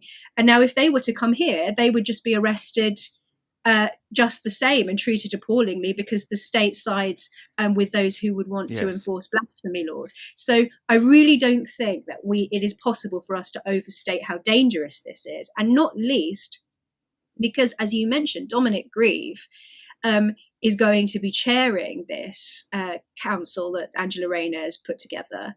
And he's hardly a neutral chair. He wrote the foreword for the APPG Islamophobia report that put forward the definition in the first place that people from all religious backgrounds, including some Muslims, were saying this is a blasphemy law. Taj Hargey, a very prominent Muslim, has been coming out and saying that he thinks that this is a bad idea and that people should be able to criticize Islam. So what it functions as is just a mechanism for protecting Islam from any criticism, because, as the APPG report says, criticisms of Islam are weaponized to marginalize and stigmatize Muslims. So I couldn't say, for example, that I think that Muhammad was a liar, which I obviously do because I'm not a Muslim. So I don't believe that he was telling the truth. I don't believe that the Quran is the truth.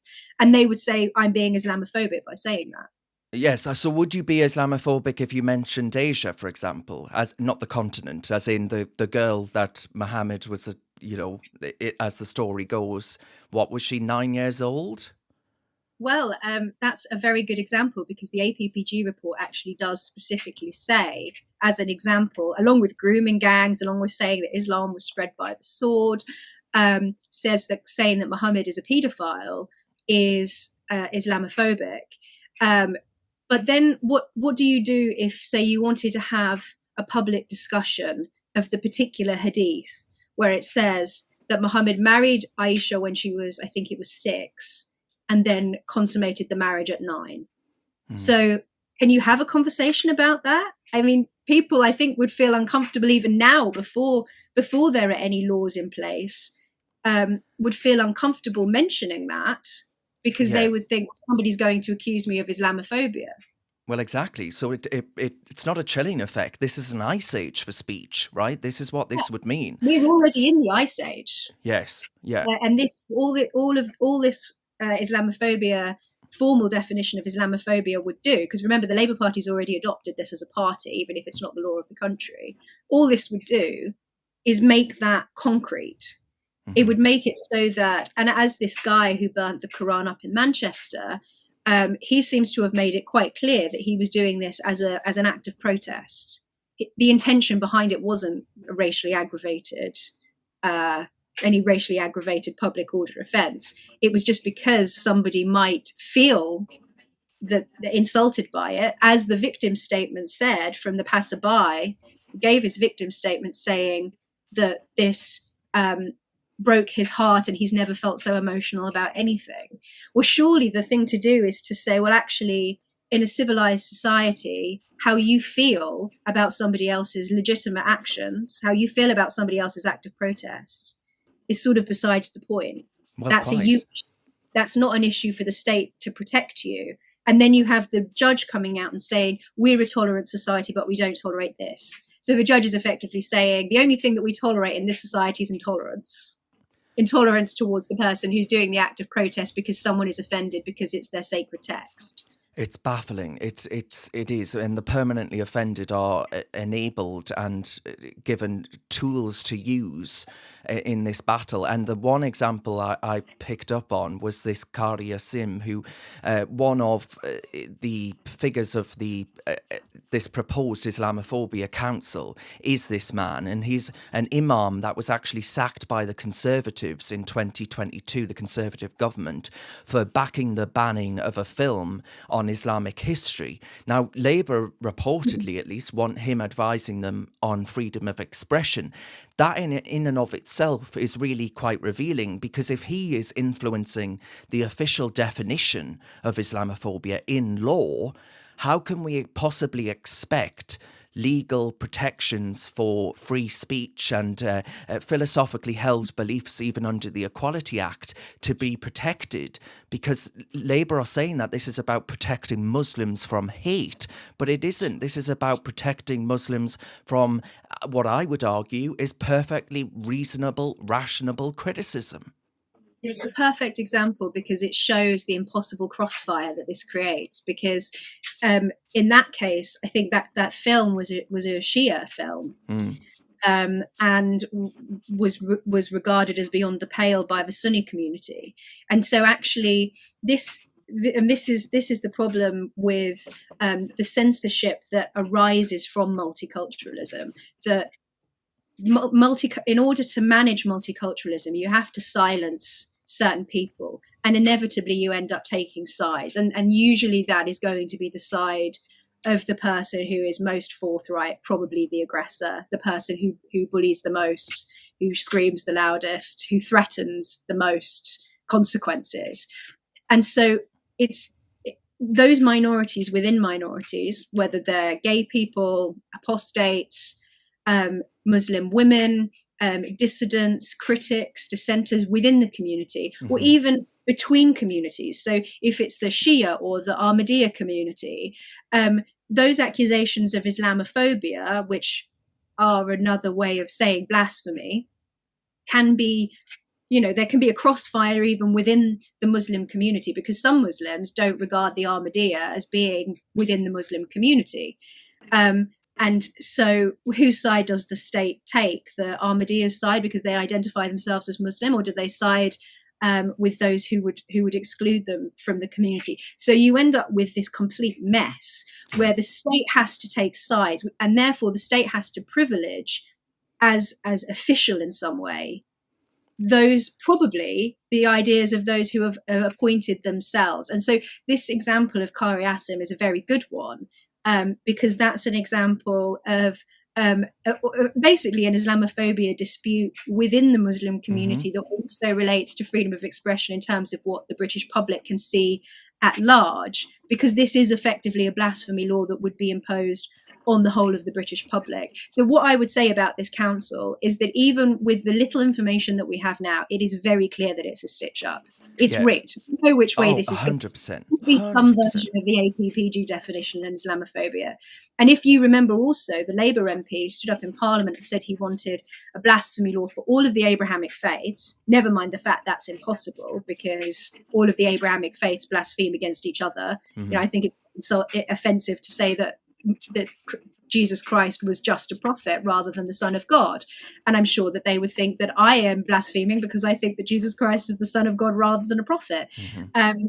But when he stood up in Parliament and he says, we want a blasphemy law for, including the desecration of religious books, for the Abrahamic faiths, but what about Sikhism?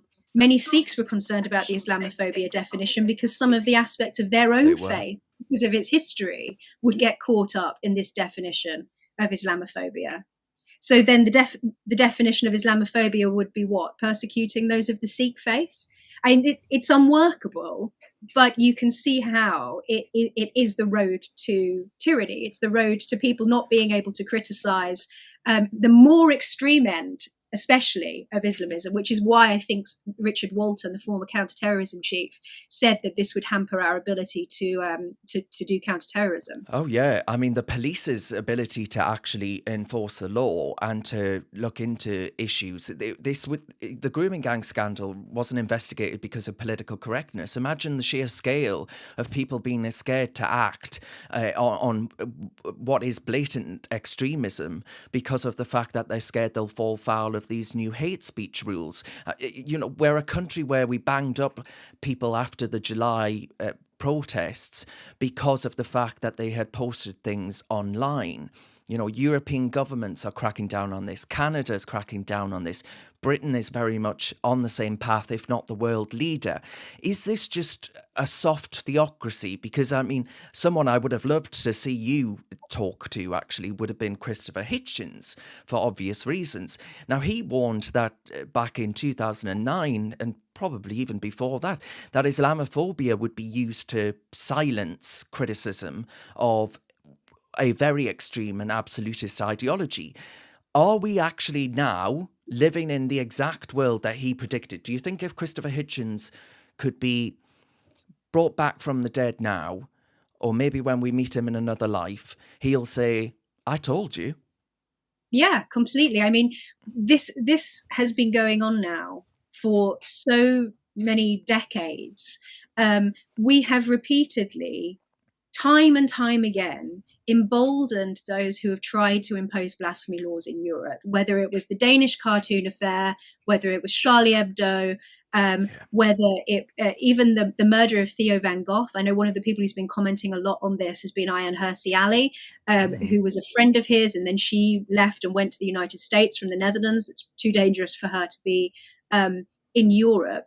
There have been endless examples of this where the craven response of European states, European governments, have only emboldened those who take the most extreme position. And I mean, I would love to know what Christopher Hitchens thinks of the current situation, because at this point it's become so entrenched that we're doing it to ourselves. We don't even need a mob to descend. We're imposing the blasphemy laws ourselves. The Labour Party has swallowed this narrative wholesale. They don't need any Islamists to be telling them that they need to crack down on any criticisms of Islam or blasphemy. They're quite capable now of doing that themselves. And so I think we really, the situation is, I mean, I'm sure it's going to get much worse, but I think it's currently as dire as it's ever been. Just simply the fact that somebody can be convicted of a racially aggravated public order offence for burning a Quran, and actually the fact that this council is being set up off the back of this RICU report that recommended an increased reporting of non-crime hate incidents of Islamophobia. And that report, and RICU itself has said that talk of two-tier policing is a right-wing extremist narrative. And so for us to point out that the response to various different, protests or riots has been, let's say, less than even-handed and constitutes a two-tier system, that it's not just two-tier policing, but it's also two-tier justice in the way that different people from different communities are treated when they behave in certain ways. For us to point that out, the Home Office, this unit in the Home Office, evidently thinks that that is indicative of being far right. And then you have the Islamophobia report itself that very clearly states, and I mentioned that quote where they talk about how criticisms of Islam are used to stigmatize and marginalize Muslims. The very next sentence, the example it gives is talk of grooming gangs. So all this is going to do is, so we've got this situation where we've got this multicultural society that isn't working, the model is broken, we don't have a way of managing certain groups of people that are much more intolerant than society is more broadly. We have no way of managing that.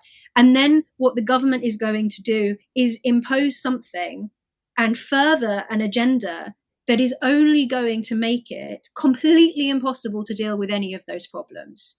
So throughout all of those decades, as you say, from when Peter Hitchens was talking about this, through all of the various different controversies that we've had of people who have offended by, showing or publishing pictures of the Prophet Muhammad or whatever, throughout all those years, we have just been tying our hands and our legs, and now we've got ourselves into a situation where it's almost the final nail in the coffin. You won't be able to criticize Islam if this gets much worse. Well, Emma, just to end, a final brief question. Is the saving grace that this is just completely unenforceable? It would be interesting to see how they enforce it when they do end up with, and actually the example of the school situation is quite a good one. Not the Batley school, but if you remember when there were the protests, scuffed Quran. Not the scuffed Quran. Not the scuffed Quran. There are so many. If you remember, there was a controversy. Everybody's got such a short memory now. Everyone sort of forgets that there was a big protest over the LGBT curriculum within schools, and a lot of Muslim parents are very unhappy about that. That was a very good example of the those who have sort of swallowed identity politics wholesale, not being entirely sure who to side with. And so when they eventually get caught in the crossfire of having to negotiate between certain people within the Muslim community who maybe are accusing each other of Islamophobia, or maybe an ex-Muslim who, or a Muslim feminist is making a particular, so a good example of this would be Sharia courts. That there have been women who have, and I've written about this extensively and interviewed people about this, where Muslim women have said the reason why the government won't deal with Sharia courts is because they're afraid of being called Islamophobic. And so Muslim women continue to face discrimination at these Sharia councils because nobody cares. They've just been written off because they're part of a certain community. But these problems have been on the table for such a long time that I imagine actually, even if it is unenforceable, it will just make the two-tier issue even worse. They will have to take a side in order to make it enforceable. And so then you'll have certain views that become the kind of officially privileged position, or certain communities that have sort of extra protection that other communities don't have. So I actually don't have much faith that the inherent contradictions in this will lead it to fall apart and be unenforceable. I think they'll try to enforce it, and what it will do is just entrench injustice even further. Well, I do agree with that, and I think actually, the Tommy Robinsons of the world are perhaps the canaries in the coal mine. I think that there'll be, whether the issues around contempt of court and all these other things, I get all that, but there are people that are still in prison for tweeting things, and I think that that's just going to get worse and worse, Emma. So I've tried to end on a little bit of optimism there, but I think we're both a bit yeah, I know, no, that's all right, it's not your fault. Nice try. What I would say though is that, with voices like yours, Emma, with voices like the Free Speech Union, Ironhurst LE, of course, as well, there are so many brave and honourable people out there that we won't go down without a fight, and I'm pretty sure of that. I'm pretty damn confident about that. And as you say, the contradictory nature of these competing victim hierarchies, that's going to become more and more prominent. And I wonder how someone like Owen Jones, who's obsessed with Gaza, is going to feel when actually he finds that more Muslim representation in Parliament means less support within Parliament for his trans pet projects and stuff like that. Unfortunately, I think that they'll realise the deal they've made a little bit too late, and it's not far from what happened in Iran, where the left helped the Ayatollahs to take power in Iran, and then quickly discovered the consequences of that unhappy friendship. Well, Emma, I think we've definitely covered enough ground to, 1, get ourselves arrested, 2, hopefully not get ourselves hurt, but 3, definitely warrant a drink at some juncture in the future. Emma Trimble, thank you. I nearly said it again there, Emma Webb. I must get over this. Emma Trimble, thank you very much for your time. Thank you for having me.